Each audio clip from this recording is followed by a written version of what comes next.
तो भारत तो अभी देख रहा है कि आप दिवालिया होंगे, और जिस दिन अल्लाह ना करे पाकिस्तान दिवालिया हो गया तो फिर आपको भारत बताएगा। अभी आपको वो देख रहा है और खुश हो रहा है कि वो मुल्क जिसको हमने तबाह करने का शायद कभी फैसला किया था, वो अपनी पॉलिसीज के नीचे दब रहा है। हर जंग हमने शुरू की थी और हर जंग हमारे हैं। अगर आपका माजी ऐसे हो कि जब वाजपेयी साहब आए तो साथ ही आप कारगिल कर दें। कि पाकिस्तान इस वक्त स्टैगफ्लेशन में चला गया है।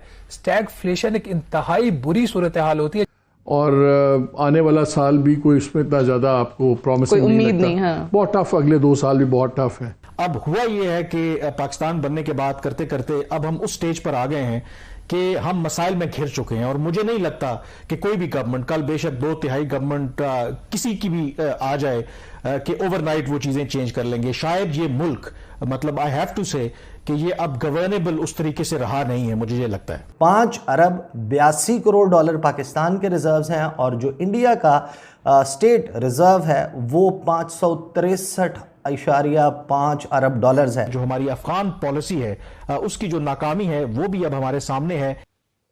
Afghanistan is a closed book for me. हर बंदे को पता है कि टीटीपी के सेफ हेवन्स पाकिस्तान के अंदर मौजूद हैं। आज भी आपके 3 फौजी जवान आपके शहीद हुए हैं। आज भी अभी जनवरी में हमने 2 खलीजी बैंकों के 1 अरब डॉलर वापस करने हैं, 6 अरब डॉलर रह गए हैं। जयशंकर और मोदी की जीत ही जीत, जीते तो है ये जोड़ी जीती है टर्की से, ये जीती है चाइना से, और ये जीती है दुनिया को दिखाने के लिए। दुनिया को इन्होंने दिखा दिया कि हमारी इंटरनेशनल पॉलिसी या डिप्लोमेसी सबसे बेहतर है। जयशंकर साहब पहुंचे हैं साइप्रस। पहले धमकी दी थी तुर्की को कि अगर आपने ज्यादा कश्मीर जीता तो हम साइप्रस से दोस्ती बनाएंगे, वो नहीं माना। तो अब साइप्रस पहुंच गए, डिफेंस पैक्ट किया, डिफेंस पैक्ट पे साइन किया, और साइप्रस के मिनिस्टर से बातचीत चल रही है। डिफेंस पैक्ट साइन करना कितना बड़ा झटका है ये तुर्की के लिए। तुर्की को पटक दिया इन्होंने। आज हमारी कूटनीति की एक और विजय हुई है। अब आप पूछेंगे कैसे। साइप्रस में मैं 2 साल बाय द वे रह चुका हूं, तो इसलिए साइप्रस को अच्छी तरह से समझता हूं, सारे गुनी कोचों से वाकिफ हूं। साइप्रस जैसे छोटे मुल्क में भारत का विदेश मंत्री 2 दिन रहना, एक दिन लिमासोल में और एक दिन निकोसिया में, मतलब ये इनके बीच में जो डिस्टेंस है 1 घंटे का है बाय कार। यहाँ जयशंकर साहब ने 2 दिन बिताए। जयशंकर साहब जैसे बड़े व्यक्ति जिनकी मिनट की कीमत है, मिनट का हिसाब है, वो 2 दिन लगाए। वहाँ फॉरेन मिनिस्टर से मिलते हैं, सेक्रेटरी ऑफ स्टेट जो उनका मान लीजिए जो कांग्रेस का हेड है लेडी, उनसे मिलते हैं, और मिलिट्री और डिफेंस पैक्ट साइन करते हैं। इसका मतलब क्या है? पहला मतलब है भारत का बढ़ता हुआ वर्चस्व यूरोप में भी। भारत इससे पहले यूरोप में कदम नहीं लग रहा था, डायरेक्टली इंटरव्यू नहीं कर रहा। आज भारत अपने हथियार और अपने दमखम में यूरोप में एंट्री मार गया है, ढंके की चोट पे। 2 दिन रह रहे वहां पे। और हमारा, जहां तक मेरी बुद्धि, मुझे मेरा दिमाग मेरा साथ देता है, आई थिंक 1962 से हमारे साइप्रस से संबंध है, और फिर उसके बाद जयशंकर साहब ऑस्ट्रिया भी जाएंगे, वहां उससे भी पुराना संबंध है, करीब 72 साल से ऑस्ट्रेलिया से संबंध है हमारा।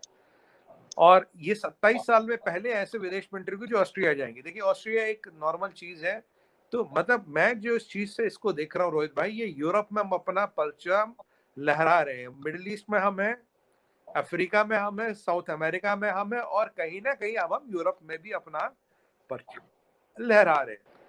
अर्दोगन की हमाकत हुई थी अर्दोगन से, वो कश्मीर का नाम ले रहा था, उसको एक बार समझाया था, नहीं माना, दिखाया था, नहीं माना। अब की बार क्या किया? हम टाई अप दोनों से कर रहे हैं। अर्दोगन का स्वॉरेन एनिमी है ग्रीस, हम ग्रीस से भी टाई अप कर रहे हैं, हम साइप्रस से भी टाई अप कर रहे हैं। अर्दोगन का जो ताम तंबूरा भी साइप्रस के नॉर्दर्न पार्ट में, ये भी आपको जल्दी हटता नजर आएगा, क्योंकि हमने मिलिट्री पैक्ट किया है, मिलिट्री और डिफेंस पैक्ट। अब मुझे बताइए, साइप्रस जैसी छोटी कंट्री, छोटा सा आइलैंड है, 200 किलोमीटर का है टोटल, वो हमें क्या देगा? उससे हम क्या मिलिट्री लेंगे? कुछ नहीं लेंगे, टूरिज्म और तो कुछ है ही नहीं। तो हम सामान दे रहे हैं। अभी हमारा हथियार फिलीपींस जा रहा था, एशिया जा रहा था, अब हमारा हथियार यूरोप भी जाएगा। इसीलिए रोहित भाई मैं हमेशा कहता हूँ, जियो पॉलिटिक्स में हथियार बनाना आना चाहिए, आप में हथियार बनाने की सलाहियत होनी चाहिए, और अपने क्योंकि हथियार जियो पॉलिटिकल का पावर लेवर है। आप हथियार ब्रह्मोस हर एक को नहीं बेचते, ब्रह्मोस उसको बेचते हो जिससे आपके विरोध का नुकसान होता है। फिलीपींस को हमने ब्रह्मोस क्यों भेजा? चाइना को कंटेन करने के लिए। अब यहाँ हम हथियार क्यों बेचेंगे, अब मुझे अभी नहीं पता क्या बेचेंगे क्या नहीं बेचेंगे, पर अर्दोगन की नींद उड़ाने के लिए। इसका मतलब ये हुआ कि साल का एंड इस तरीके से हो रहा है कि एक मूवी जो कि 11 इयर्स के बाद एक ब्रेक थ्रू होना था और वहां पर कोई मूवी रिलीज करने की इजाजत दी गई थी, उस पे अब ये कहा गया है कि जो वैसे तो इसके कई एंगल्स हैं कि क्यों ऐसा किया गया, कैंसिल की गई, लेकिन एक जो खबरें शाया हो रही है उसमें एक बात ये भी है कि जो हमजा अली अब्बासी उसमें एक्टर हैं, उन्होंने क्योंकि वो एडमायरर हैं और सपोर्ट करते हैं हाफिज सईद को, तो इस वजह से ये ऐसा किया गया है। फिर इसके अलावा जानते हैं कि आप समझते हैं कि जो अभी कुछ दिन पहले बुजुर्ग गुजरात वाला मामला हुआ है, तो अगर हमारे प्राइम मिनिस्टर के हवाले से कोई ऐसी बात करेगा तो शायद यहाँ पर कुछ कोई रिलीज होना हो तो ना सिर्फ उसको भी कैंसिल किया जाएगा बल्कि यहाँ पे तो बड़े दंगे फसाद भी होंगे। हाँ बिल्कुल, ये बात तो है।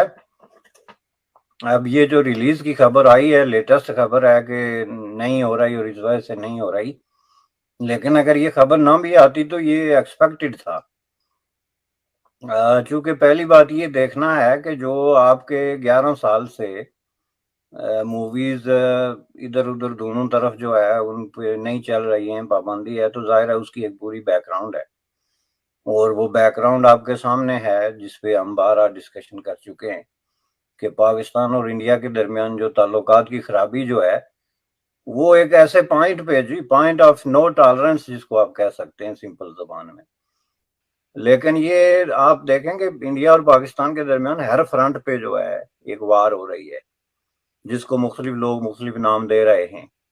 पाकिस्तान की जो राइट विंग दानश्वर है उसको वो 5th जनरेशन वार का नाम दे रहा है, जिसमें प्रोपेगेंडे के माज पे, नजरियात के माज पे, आइडियोलॉजिकल रिलीजियस माज पे, कल्चरल माज पे, सोशल माज पे, हर माज पे एक लड़ाई है, और उस लड़ाई को जो है वो मुख्तलिफ तरीकों से जो वो लड़ा जा रहा है।